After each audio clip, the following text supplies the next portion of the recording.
So when I was 6 years old, I called my mom for a meeting. I sat her down, I looked her in her eyes, and I said, when I grow up, I'm not gonna be able to call you every day. I'm gonna be very, very busy and very successful.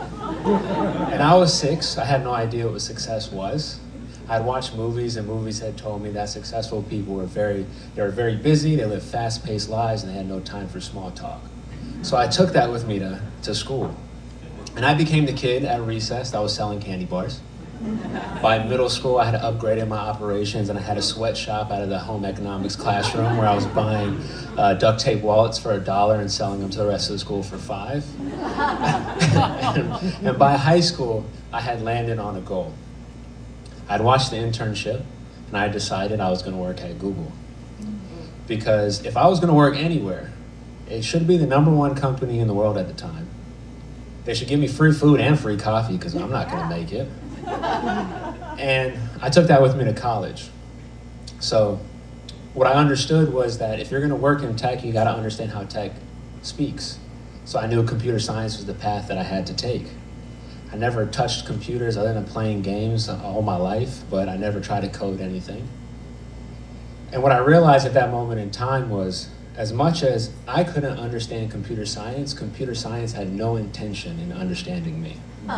We would battle every day in the classroom trying to figure each other out. And in one of our battles, I got a 13 out of 100 on my final exam. I don't know if you know how painful it is to spend a week in the library studying for an exam till your brain goes numb and find out when you get your results, you're not even close to a D. But, it wasn't my breaking point. I figured, I had a 4.33 GPA in high school. I started off bad, but I'll figure it out. And it wasn't, what you realize though is if you try to fit yourself into a mold that isn't aligned to who you are, eventually something's gonna break. And I had a breaking point. My breaking point was one of my class projects. I had to build a website, which sounds simple now because AI can build it in about 15 seconds. But back then it took me 16 hours to write that website. I spent all day agonizing in a loop where it basically was typing, running the code, watching it fail, typing, running the code, watching it fail, typing, running the code, watching it fail. And eventually at 2 a.m. I gave up. I realized that I can't do this anymore. I can't figure out this website. So I had to phone a friend. And I had a friend, he was a genius, hacked his PS2 at the age of 12 to play games from Japan because he didn't want to wait for them to come out in the US. But, I knew he could figure out a website, if anything. So I sent him my code.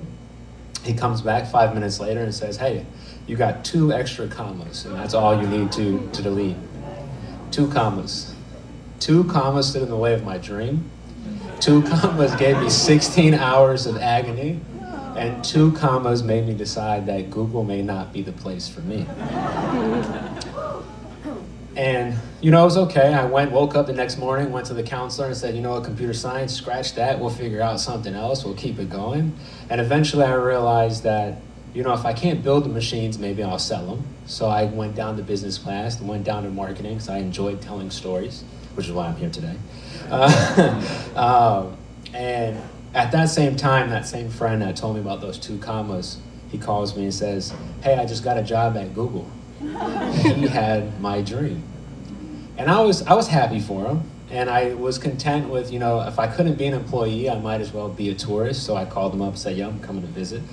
And I visited. I did everything I possibly could on that campus. I had every cafe that I could find. I had 6 cups of coffee. I went down every slide. I beat him at Dance Dance Revolution and bowling because, that's what I got to do. I didn't get the job, but, I could bowl.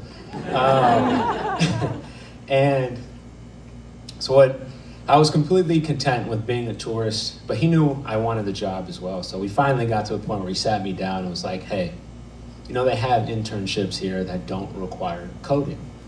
And just like that, that same 6-year-old kid that told his mom, I ain't got time for you, woke back up and said, I can accomplish this dream. I had a path forward that didn't make me change who I was. But I knew this time I needed ruthless preparation. So I basically called every professor I had. I said, I need mock interviews. I need to go to every resume workshop, destroy my resume 17 times so I can understand how to write my name properly.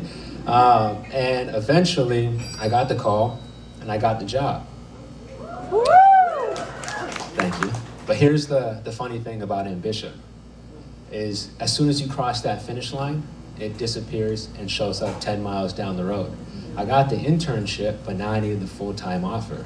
I got the full-time offer, but now I need a promotion and another one. So I kept running this marathon, and I found that it never ended, it just started over. But through it all, what I understood is no matter how far you run or wherever you're running to, you can probably always find 5 minutes to call your mom. Yes.